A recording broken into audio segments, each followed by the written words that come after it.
Taking off the gloves, I've had enough, it's in my blood. I was born for this. I was born for All right, on the show today, special guest Brandon Ray. And as you heard at the beginning of the song, that's a cool song, man. Born for this. So, man, I mean, you know you better than you. A lot of sports fans, I'm sure a lot of sports fans know you, know your songs. It's been played on. I'll let you get into where the song has been played, man. But yeah, man, you describe yourself better than I can describe it, man. Tell people who you are. Oh man, well, hey, thanks for having me. First of all, and thanks for playing the song. That means the world. Yeah, my name's Brandon Ray. Long story short, I'm from West Texas. Friday Night Lights. That was my life growing up. Played football, baseball, basketball. Got hurt around 13. Picked up a guitar. Started a band with my brother. We went on the Warp Tour. It's a rock tour that tours forever. We were doing that for a few years, and then when I was 20 years old, moved to Nashville, Tennessee, and I've been here ever since. Started writing a ton of country music, but moved into the TV film world and back into the rock world. Started a project called Outskrts with my buddy Christian Hale, and Born for This, the song that you just played, was featured in NFL Network. They used it for all of their Super Bowl promos back in January and February of this year, which was super cool. And then more of our songs have been featured in Fox Sports promos.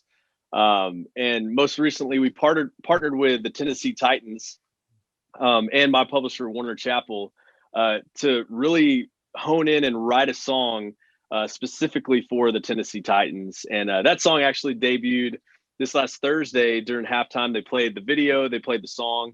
That's a song called Get Loud, Tighten Up.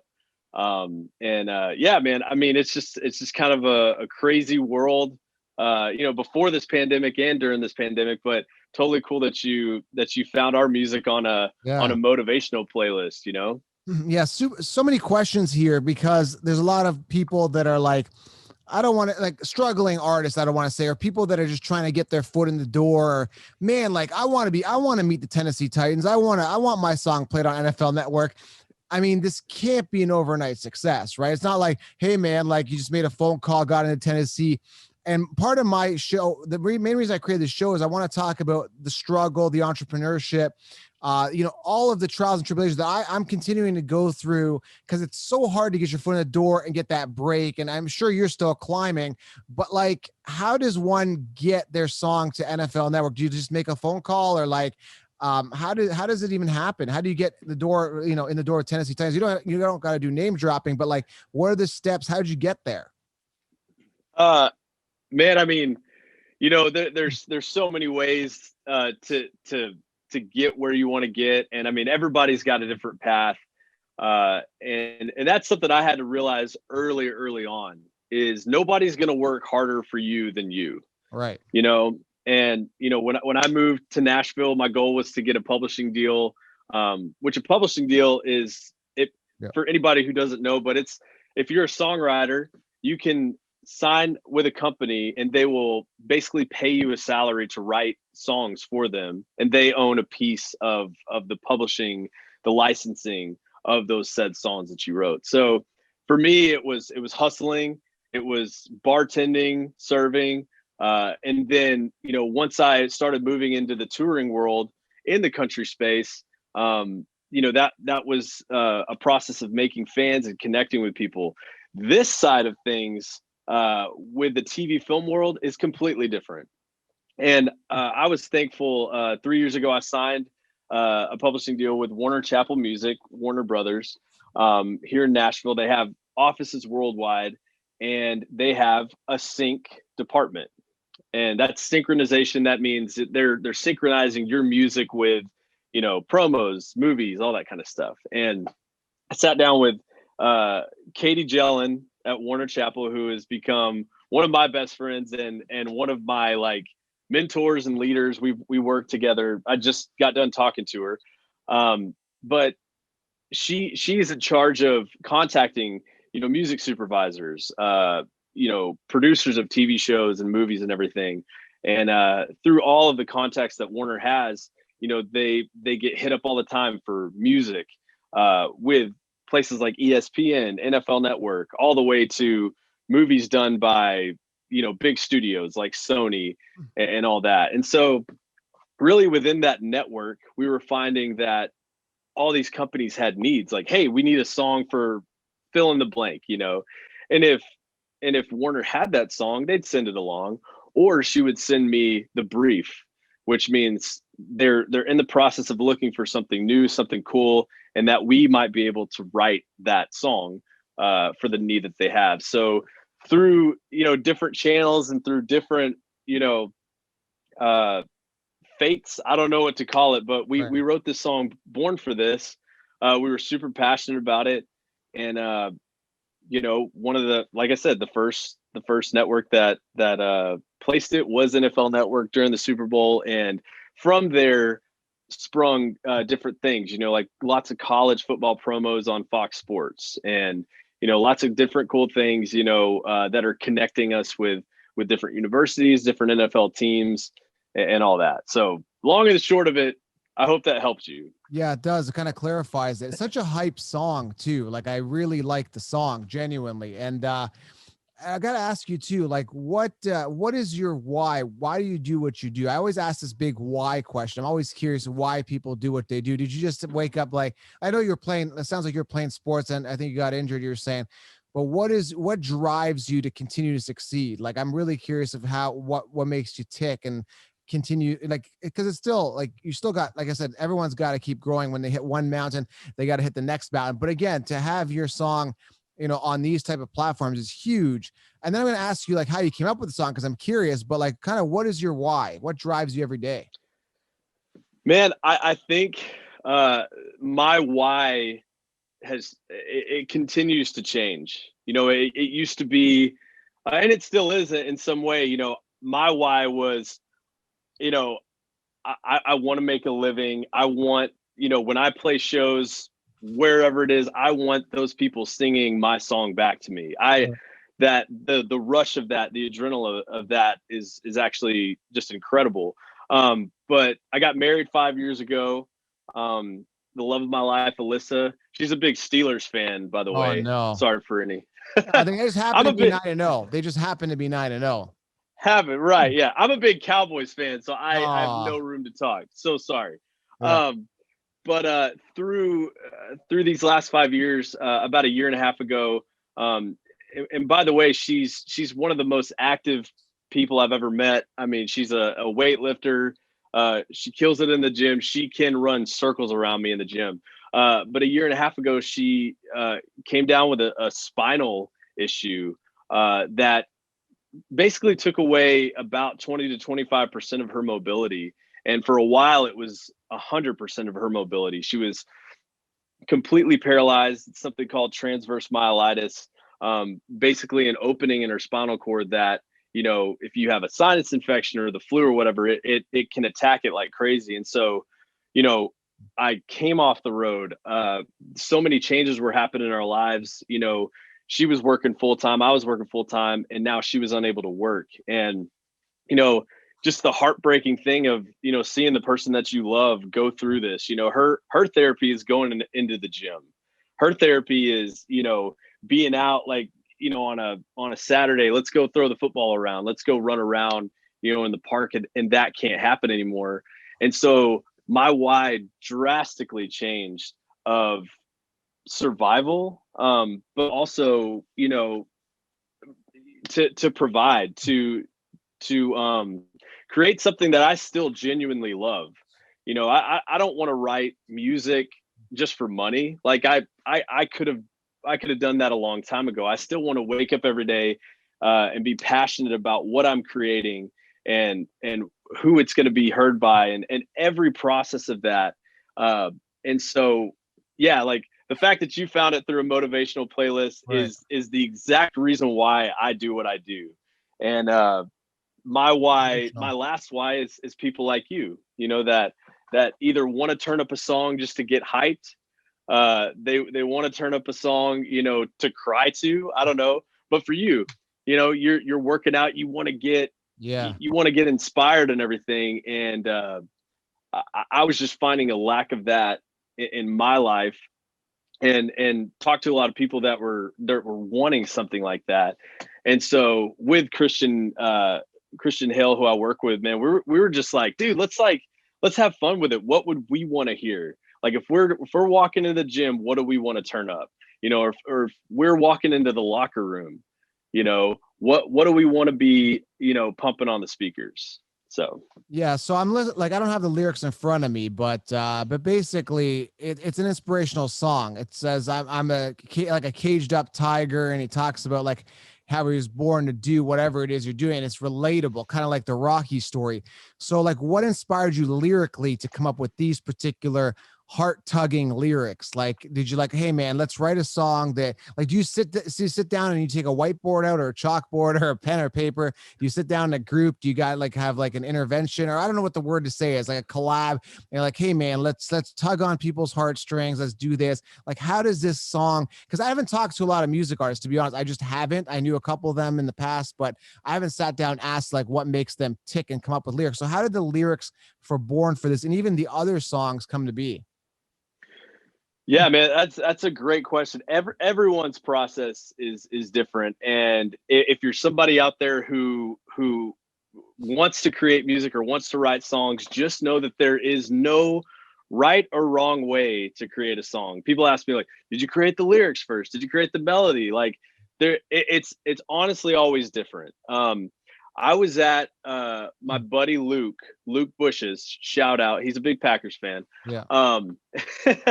And we were working on some stuff between us, and I had this riff, I had this melody. It's the beginning. He's like, oh, that's cool, man. Let's like put it down on guitar. And something in me was just like, this is like almost like that "We Will Rock You" thing, like the stomp clap thing. And that night, all we had was the riff and the beat and the first line, which it used to be, I'm like a caged up lion.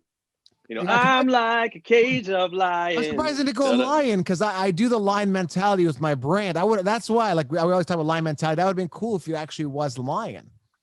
and it originally was, but something in us was like, oh dude, like you hear that all the time. Let's say something different. Like let's say, and also, for what we were wanting to go for, like we didn't want to, if you're a Detroit Lions fan, like right. we thought about that stuff, and so we're like, it was kind of back and forth. But the next day I went to Christian's house, who is my duo partner with this, and I was like, dude, we have this idea. Here's all the tracks that we laid down, and it was almost like the song and the melody just lent to that inspirational, like badass kind of language that we wanted to put into it, Yeah, no, I love it. I'm glad you went with Tiger, because if you are more football related, I mean, the Detroit Tigers, I don't know, I don't watch baseball at all. I think they're still around. I don't think, nobody, I don't know, because I don't watch baseball. So I think more people with football would say, yeah, Lions. And every time I say Lion too in my fantasy stuff, oh, you're a Detroit Lions fan. And I think there's kind of that relation there with the Detroit Lions and of course the lion mentality, right? But it's kind of weird though. I was having this debate before when we were younger. I was a big baseball fan, and I'd argue football fans. It's weird because I played baseball growing up, probably when I was really young. And there's a debate on why, football's better than baseball. One of them is that they got these like alpha animal names. They're not like, they're not the Blue Jays and the, I mean, there is the Cardinals, but yeah, man, it's just like, and then you've got the Lions, the Bears, and all these like Vikings, and like, that was one argument that said, football is better than baseball. I remember we used to argue that all the time. I love that. It's so true. It's all in the language, man. I mean, and I also, you mentioned Rocky. This Born for This song really is for that fighter mentality. The taking off the gloves. I've had enough. Yeah. It's in my blood. I was born for this. Like, I mean, sometimes, whether you're the underdog fighter in an actual boxing match, or football, baseball, or in your actual life, yeah, that's kind of where it sprung, forward for us. Has there been other calls with people wanting to put this in motion picture, stuff like that yet? Yeah, that's actually it's currently happening right now with TV promos, like think of like ABC or NBC, Yeah. like they need that like come forward song for like Grey's Anatomy or something, which is super cool. But those type of film calls are definitely coming in from studios. Um, and sometimes they pick the popular songs out there already. They go with Queen, which why wouldn't you go with Queen? But sometimes they want something new that nobody's heard, or they want to support a new artist that's putting stuff out. So we're currently working on a few songs for stuff like that in the end it might not happen, but that's why we show up every day and work, because of what's happened already and what's currently in the works for what we're doing. It would have So juiced up the political debate. Imagine like Donald Trump and Joe Biden coming out to born to this. that oh would have been, man. that would have been a meme. Two 70-year-old men that are frail looking and coming out to that. Oh my god. That would be entertaining. Can you imagine them coming out? I'm like a caged up tiger, and you got Trump coming out with his. Did you see his dance? Did you see the Trump dance? Oh my god, I Uh, did. I he did. doesn't. He doesn't have a lot of shake to it. It's just more of a kind of a clap and a little bit of a upper torso kind of movement. But anyway, yeah, I just thought that'd Oh be man. funny. You can really like hype up anything with that song, literally, even the political debates. That'd be funny. So no, now you sounded like you kind of overcame adversities with finance and stuff like that, because any artist, including myself, and even though I'm not like a musical artist, I'm a podcast.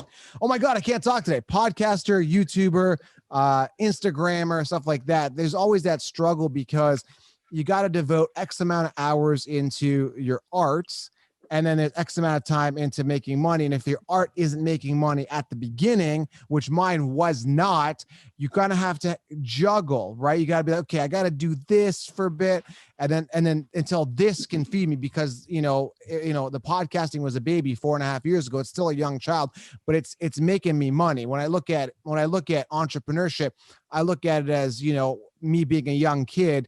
And like, I got to grow and I got to adapt. I got to build until I can feed myself and take care of myself. So to you, like, how was that struggle? How did you balance the struggle? And how did you kind of like, how did that work for you? Is that a struggle for you? Yeah, I mean, especially in the beginning, going from being a teenager in a rock band, which we never made any money. We'd sell as many t-shirts as we could for enough gas money to get to the next city, and that was fun. But at some point you gotta settle down somewhere. You got rent to pay, you got all this stuff. And so for me, um I take a lot of inspiration from my dad, who I mean, truly came from nothing. He had three younger siblings. He had a dad who was always gone, who was always drunk, and his mom, my grandma, who is, I believe, 89 now. She's still alive. She's still Nice. killing it. But she was the only one, pushing him. I mean, he got a job at 14 flipping burgers, and was always determined. He always had to fight. And when he had us, he worked for the railroad in Texas, and thankfully had a great career there, and all that. But that's where that fight came from for me. It was like we weren't rich at all. We weren't even middle class. It was like if we got new shoes every 3 years, that was awesome. And so for me, there was never it was never this is never going to happen. It's like, when is this going to happen? Because I Yeah. knew that if I just kept showing up and I kept putting the work in, whether it was I had to work a 12-hour bartending shift or serving shift and then go to work on what I'm truly passionate about, I had to be willing to do that. And nothing was and nothing still is beneath me. You know, um, about 3-4 years ago, I signed a deal with Keith Urban, who is one of my heroes, and Keith got Urban? to, yeah, I signed a deal with him. He produced an EP that I put out a couple years ago, and still communicate with him, still work with him to this day. Wow. But even somebody like that who is, I mean, he's married to Nicole Kidman. He's a multimillionaire. The dude still shows up every single day to put the work in, not just because he's passionate about it, because he's like, he can't be himself if he's not doing that. Right. And I feel like if you are a creative, whether it's podcasts, whether it's, an influencer on YouTube or Instagram or anything, you have to be willing to do what you love and all this stuff without getting paid for however long. And if it ends up that you quit, you weren't meant to do it. I believe the perseverance and the showing up every single day, it's going to bring about fruit. It's going to grow into something, and you just have to keep at it. And honestly, ignore the haters and the people out there saying that you can't. Yeah, I mean, there's a lot of buzzwords there: love, passion, keep showing up. These are things that I keep employing. It's like you've listened to my other podcast or something, but that's exactly what I say. And some people DM me and they're like, "Hey, man, like, you give me a shout out," and they've got like 10 followers. I'm like, "No, I'm not going to do that, because that's like, give a person a fish they eat for a day, right? Teach them to fish they eat for a lifetime." It's like, man, it's like, honestly, I've been posting every day since August 2015 on Instagram. And I was one of the first vloggers on. Actually, I think I was the second or first vlogger vlogging about fantasy football on Instagram. Like, how did you get to 190K? How'd you, because I've been posting every single day since 2015, right? And it was frustrating. Even it's still frustrating today, because I started this new podcast, the Joe Camo Show. I think it's going to be easier to build because I'm leveraging my current audience with fantasy football. And I'm even putting this out on the Fantasy Football Counselor podcast, because there I've achieved millions of downloads over the past 4 years. So I'm telling them, hey, come on over here. So the struggle isn't as hard, but it was so frustrating. I remember my first year starting the podcast, and it's like I had 340 downloads. I remember it was over a 6-week period. I think it was my first year. Like, oh my God, 340 people. I kind of felt good. But then looking back, I get that within an hour after releasing a podcast now, easily, right? Over that, right? So it's just like, man, it took 6 weeks to get 340.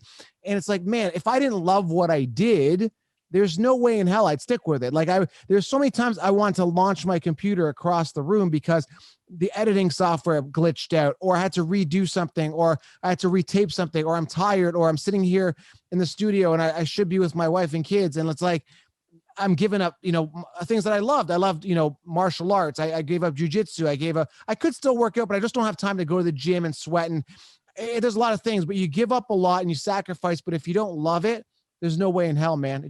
You're not going to continue.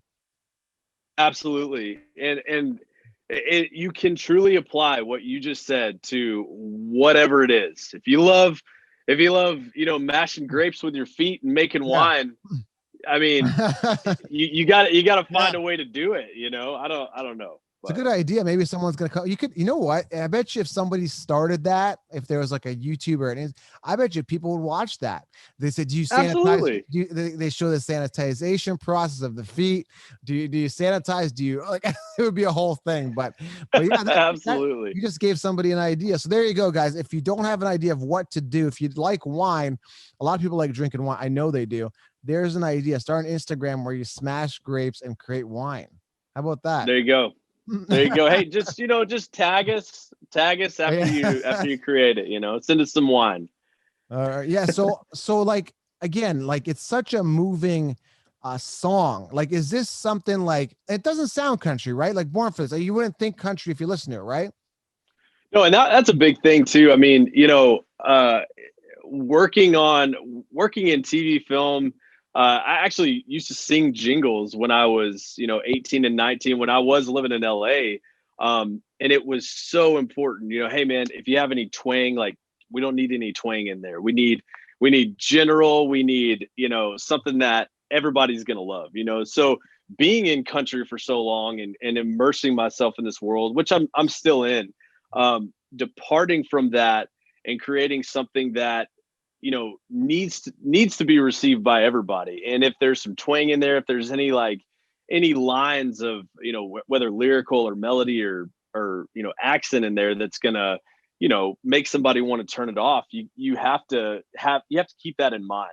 I call it the country police, because Sometimes it slips in there because I am from Texas and I live in Nashville now. So I can't help it. But you know, it just is important to have that attitude uh, in this kind of music if you're going to make it. You know.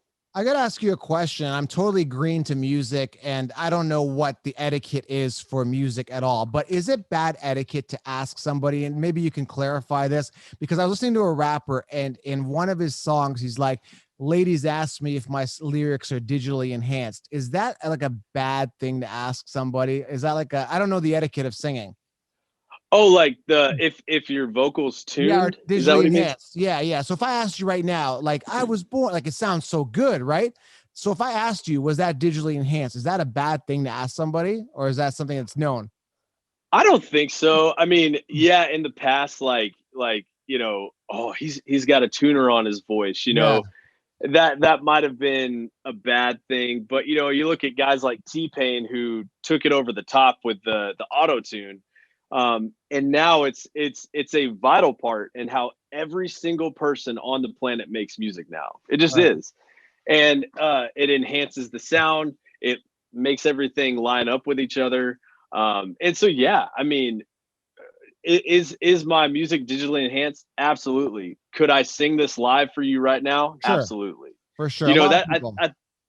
I think that's the difference is like, they're ashamed that their music is tuned because they know they can't do it live, you know. Right. But if you're capable, you're capable. And I mean, there's nothing to hide behind if, hey man, I want to get this done. I want it to sound great. And when you're stacking it up against everything else you listen to, I want it to rise above that stuff too. So you kind of go through the same process they do. I think Britney Spears, again, this is going 20 years. I remember being a kid, and every kid, like a teenager, liked Britney Spears, and she was super hot back then. But I remember, like, a lot of people said, like, she didn't sound the same if she was like live compared to how she sounded in her albums. And that's when I was kind of aware of the digital enhancements when I heard Britney doing that.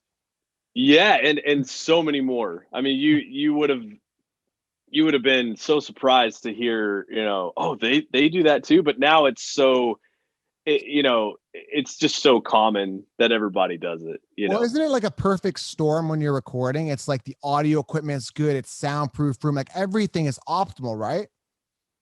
Today, I mean, dude, with what you're working with today, I have the same mic. I mean, this Nice mic, mic yeah. is great for podcast recording, everything, to where the guy in his bedroom can make stuff sound exactly the same, if not better, than the guy in a $1 million studio. Right. Yeah, technology is phenomenal. And and again, I like the opportunity to do this stuff and have a platform, because I couldn't even imagine how I would do this, where if I didn't have a platform and hustle and grind, there's no way anyone would know who I am. And again, I'm still growing, and people in the fantasy community know who I am, but people in the sports community probably do not yet.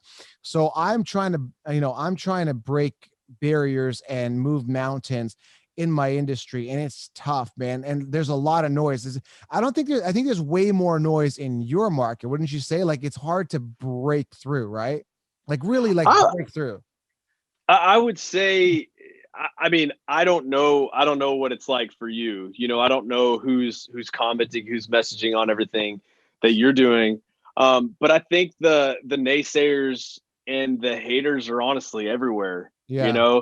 And I mean, unfortunately and fortunately, because those people saying that you can't only drive you to put in that extra hour of making what you do great. Yeah, it's unfortunate that we have those people in our lives, but man, I use it as a springboard. I'm like, cool, like just keep saying I can't, keep saying Yeah. I suck or whatever. I don't care. I'm gonna keep doing what I'm doing because I love it. I'm passionate about it. And I know that there's people out there who love it as well. And I know that I'm making a difference in their lives as well. I love being the underdog. And again, when I say underdog, I'm not part of the mainstream. And I talked about this with other guests on the show. It's like, I can't like live knowing I'm working for somebody else. And again, no offense to people that are working for somebody else. I did it for like 12 years. I can't do it anymore because I've broken free for like 3 to 4 years now. And somebody telling me that I got to be here from this time to that time and telling me what to do, I can't do it. But when we're going to haters here, I'm talking about entrepreneurship and haters. It's like, to me, I don't know. It drives me. It kind of like, it fuels me, but I'm already kind of fueled on its own. It just kind of continues to fuel the fire for me. But I'm very brash in my content. So I probably get more haters. I'm very abrasive. I'm very outspoken. I'm very loud, where you seem like just a nice guy. Like, what type of haters do you get? Do you get DM like, oh, you can't do this? Is it just a peer group? Is it through a cousin or a relative? Or like, what type of hate do you see, and how does it deliver to you? I think with what I do, it's very, it's very like, if you don't like country, say you're listening to my country music or whatever, and you don't like that kind of music, I'll get comments on YouTube like, people, oh, this sucks, this sounds like shit, and all this stuff. And Yeah. that's opinion. That's cool. That's fine.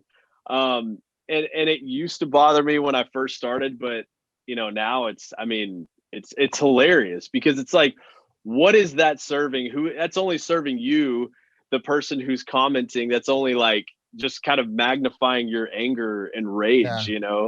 But honestly, yes, like I am a nice guy and everything, but I almost, don't.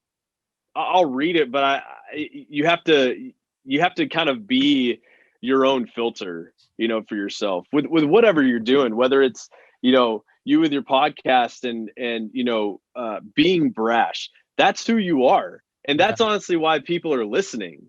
You know what I'm Yeah. saying? They love the shock and the shock and awe of it. You know what I'm saying? I think that's such a cool aspect of what you do.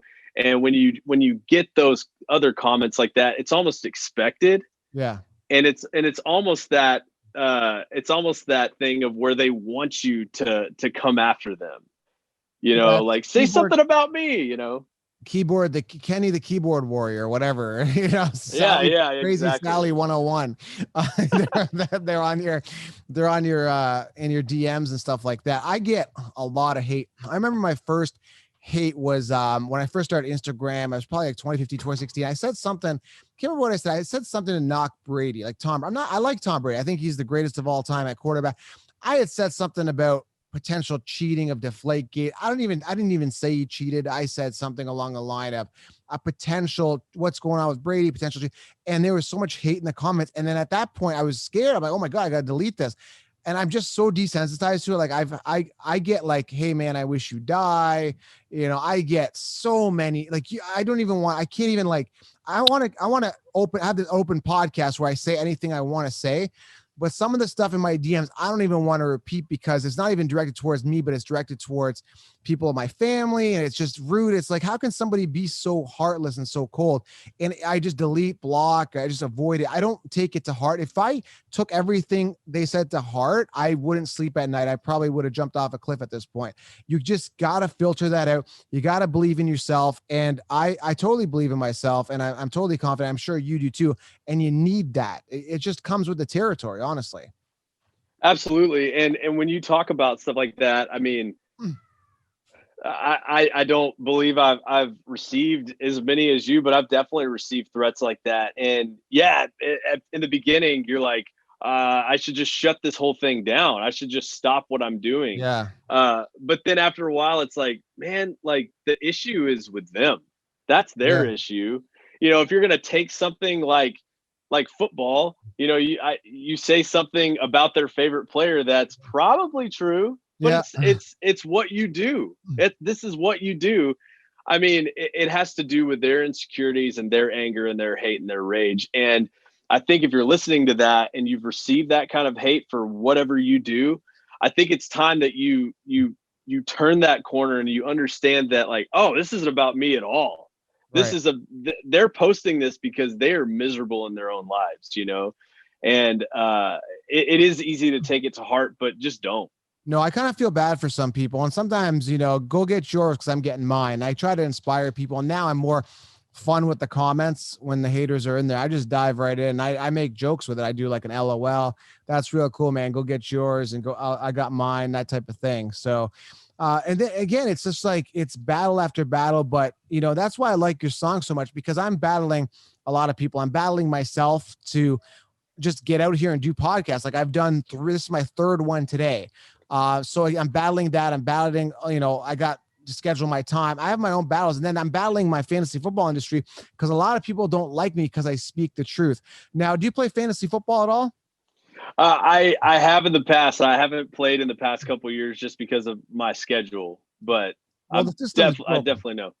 The Yeah. system is broken. The way the analysis is delivered, if it's broken, because what they do is literally the magazines, the mainstream sites, the four-letter networks. What they do is they take last year's top finishers and they say, hey, draft them again in this order, right? And it's very cookie cutter. And I come out and I say, hey, that analyst, that's a terrible opinion. It doesn't work like that. You got to think outside the box in order to win.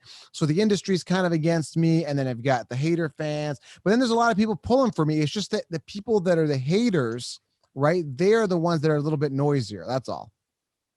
Absolutely. I think it was my wife who said, you'll scroll through 100 amazing comments praising you, and then the one comment that's a negative hater, that's the one you focus on. Yeah. It's so easy to focus on the negative. With like I said, whatever you're doing, it's like at some point you have to turn that corner and just say, man, that's their opinion, and I can either let it eat me up inside, or I can use it for good. And I love that you do that. I love that you comment on people's stuff and you make it a little lighthearted, because at the end of the day, you're a great guy. I feel like most of us are great people, and that a lot of people just want to shit all over us Yeah. when there's really nothing. There was no ill will or bad intent at all. You're speaking your opinion. What you see is what you get, Well, honestly. a lot of people in the fantasy community, they're just sensitive. They're afraid to say that a player sucks. For example, Odell, he's been crap in the bed for 4 years in a row, busting. He had that one big catch in a good year or two. But then after that, I saw a decline. I thought he was a little overrated. Then 1 year got hurt. Next year, he crapped the bed. It's been 4 years in a row, including injuries, that he has just not performed on an optimal level. I had said this from year one, right? So the haters like, no, screw you. How could you talk about Odell? He's a big name, right? And Mhm. it's just like, I'm not afraid to tell people that I really don't think that guy is really good. And for the most part, I'm right. The year, go back last year, everyone said Baker Mayfield was phenomenal. I said, well, Josh Allen's a little bit better. You're nuts, Joe. Put Joe in a straitjacket. So you just can't listen to other people. It's just that simple. Absolutely, and it's all opinion based. I mean, I just saw that they made Josh Allen the mid season MVP, which Yeah. is awesome and so well deserved. And it's like, dude, you can as a I would say you are an influencer. You're an analyst of uh of your industry. You know what I'm saying? Yeah. Some people might go to ESPN, some people might go to Fox Sports. A lot of people go to you, and your opinion is your opinion. Right. And what you said, I saw your video about Nick Chubb, Today. Yeah. and I was like, this is hilarious, because like I'm not an active fantasy football player, so I'm like, oh, I guess I can understand why I didn't take the touchdown, but why? And then your reasoning, absolutely good point. You know what I'm saying? I And gotta stick so up for the fantasy community. I have to. Like, it absolutely. could have went for that touchdown. I understand logically for the game, they down the ball, won it. They didn't want to give the other team the ball, and I get that. But somebody's got to stick up for the 60 million plus people across North America that play fantasy football. They were legitimately pissed off because they needed an extra half point or 6 points or whatever to win their leagues. And what does he do? He runs full sprint and then gets off at the side. Dude, just finish. And I don't care about the game. I say finish strong. I'm not all about folding like a cheap lawn chair near the goal, and just finish strong. I don't know. And that is your audience. But did you hear what the announcer said right after he did that? He Yeah. said there's going to be a lot of pissed off fantasy football players out there. So it is widely known. I mean, what you do, it has more fans than you even realize. So if it's going to be called on, if it's going to be called out on such a national level by the announcer himself, Yeah, it's huge now. so dude, I think your points are valid. I think it's fun to speak your mind about this. I mean, think about growing up. Like I think about, going to high school on Monday morning after, watching football all day Sunday and arguing with my friends, about like, well, I mean, what's Troy Aikman doing? Who fill in the blank? Like why? It was always a fun conversation. So if you can't have a little bit of fun with it and understand where each other's coming from, you probably shouldn't be involved in any of the conversation. Yeah, man, people take it too serious, and they got to realize at the end of the day, I'm an entertainer. Sometimes I get emotional, right? Like it's my real raw emotion coming out, but really it's for fun, man. And again, people just take it how could you say that about him? How could you do that? It's like, just relax. I mean, Nick Chubb doesn't even know you exist, man. Like, just relax, It's fine. It's fine. Yeah, exactly. Let's talk about having some fun here. First of all, do you grind like 8 hours a day? Like, how often are you working, and when is your downtime, and what do you do? Because I want to talk about, is that a PlayStation in the background? Yeah, it's this is something that I in the past would have refused to have. Yeah. My brother actually told me, he's like, dude, what do you enjoy doing? And I'm like, I love to work. I love to tour. I love to play music. He's like, no, I'm not like, he's like, take all that out. All right, take it out. What's something that like, kind of like calms you down a little bit? I was like, well, I love playing video games, but I feel like I'm wasting my life away. Yes. I feel like I'm playing and I'm like, I could have been doing this. I could have been doing that. And he's like, all right, I think you're being a little too extreme. He said, I really think you should get, whatever game system you want to get. He's like, what do you like? I was like, dude, I love Madden. I love playing Madden. Love some NBA 2K. I'm a big sports video game player, Yeah. And he's like, dude, just get it, man. Yeah. And he's like, set a freaking timer if you need to. If you're that worried about wasting time, set a timer. And so for a while, I was so, OCD about that. I'd be like, okay, 30 minutes. I'm just going to play and I'm going to turn it off because I distract myself pretty. It's pretty heavy. So, dude, just being able to like, flip that on for just a little bit and just like zone out for a second helps me kind of regroup and work because I was working 7 days a week hard, and when touring season was in, I would tour Thursday, Friday, Saturday, Sunday, be home on Monday. I'd be home Monday, Tuesday, Wednesday, and then leave Wednesday night or Thursday morning every week, all year for 5 years, A great entrepreneur once said, and I have the same, mentality with you. It's about like, am I wasting time? And I just got a PS5 and it's hard to get, but I managed. Do you have one PS5? I don't. I wish I did.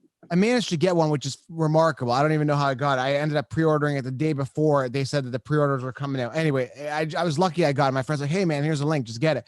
So one problem I have is, again, it's like, okay, should I be doing that, or should I be, reaching out to more people to get more guests, or editing a show, or spending more time with my kids? So I found a rhythm where the wife and I agreed that one night is going to be kind of like Netflix where we chill, and the other one's going to be more like, okay, Joe plays for a couple hours. And then what I learned, a wise entrepreneur once said, whatever you enjoy doing, let's say you want to go to the movies or something, do it. If you're enjoying it, okay, that's good. Double down on it, right? And okay, is it working? So if you play 1 hour, how do you feel? Okay, that felt really good. Let's go 2 hours. Okay, it felt really good. Let's go 3. Okay, that was weird. Then you just dial back. You just kind of got to feel what feels good to you. And I definitely find that by doing that, it was a release, because I was playing Call of Duty, and I'm telling you, this Cold War game, it is so much fun. I was in zombie mode, and I was just like, I need to shut my brain off, because if I don't, I'm going to lose my mind. And I think we're in the same boat. We want to succeed. We want to read. I want to read books. I'm all about reading books. I'm reading a book about the mind right now, how it works. I'm learning about the cerebellum, the front cortex, and all this stuff, and psychology. And it's like, yeah, I want to learn that stuff. But then at the same end, like, I need to shut it down, or I'm going to lose my shit. Seriously.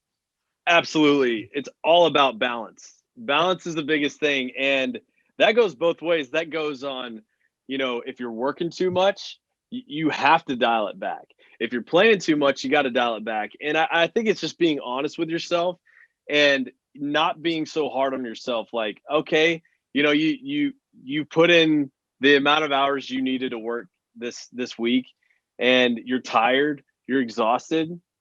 it's okay to shut it down. It's okay to do something mindless like playing Madden Yeah. or what Call of Duty, whatever it is. You just got to find that balance a little bit because it's easy to lose sleep, and I lose sleep all the time because I'm constantly thinking. Yeah. Just like you're like, oh, I got to get this guest on the show or I got to do Yeah. this. Like I'm the same way with things that I have to turn into my publisher or just stuff that there's always something to get done. But just know you're only one person. Yeah, and if I'm gonna do anything, I'd rather maybe just watch a series with my wife. But I'm doing this. I'm doing the PS5 thing. I'm all in now. I'm all in. I'm gonna play it. I'm gonna enjoy it. I'm gonna maybe 8 hours a week. But at the end of the day, if I don't do it, I'm gonna lose my mind. And you should try to get a PS5, and we'll get on Call of Duty together and smash some zombies. Let's do it. I'm in, Joe. Is there any last words? I just want to, I know we're tight for time today. I got some things to do. I know you got to get to something here. Is there any words to any aspiring artists that are just getting started out that are saying, hey man, like, I don't know if my voice is good enough or, I don't know if that company will take me. I don't know if this song is good enough. Is there anything to kind of push them over to the edge and say, hey man, just do it? Is there any kind of, uplifting advice and you can tell them? Absolutely. I would say be yourself, because there's I know it's cheesy, but like there's only one of you. Right. I think that's so cheesy, but it's so true. And show up, be on time, know that like other people's time is valuable too. And that nobody works harder for you than you. I know I said that earlier, but it's true.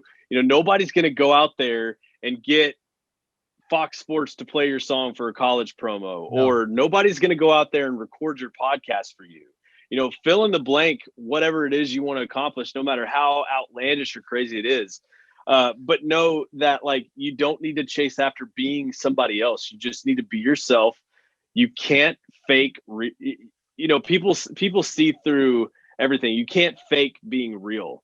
You know what I'm saying? You're either real or people see through that. So don't be afraid to put your heart out there. Don't be afraid to be honest in what you do. To be honest, I've been a really insecure person. The quote, comparison is the thief of joy. That is so true when it comes to me, because you're looking around at what everybody else is doing. You're like, oh man, I'm not doing any of that. I must suck. I must be failing. That's not the truth. Everybody's got a different path. And so just know that, it may take you a little longer to accomplish the things that you want, and that's okay. One last question here while I got a actual singer on here and a musician. What do you think happens to those people that get the one-hit wonders? And I don't want to name names. I'm not going to name names, but I remember growing up in the 90s, there were so many, like you just Google one-hit wonders, so many people that came out with this amazing song, maybe a second song they follow, but then they just fall off. It could be a combination of things. So it's tough to gauge, but I wanted your opinion. Do you think it's just lack of creativity? Do you think it was just, right place, right time for that song? Like, what do you think is like the ingredient? Why do these people just have the one hit wonder and then fall off in general? Is there kind of way to generalize or not really? I literally listened to something about this today, like right before I came on with you. And they're like, hey, can you, like, we're going to play a one hit wonder song. Can you name who the band is? Like, it was a fun thing. Yeah. But it could be a number of things, but I think it is a right place, right time. Okay. Yeah. The song worked. It was like a snowball effect. And it's just because the band doesn't have another hit after that doesn't mean the band sucks.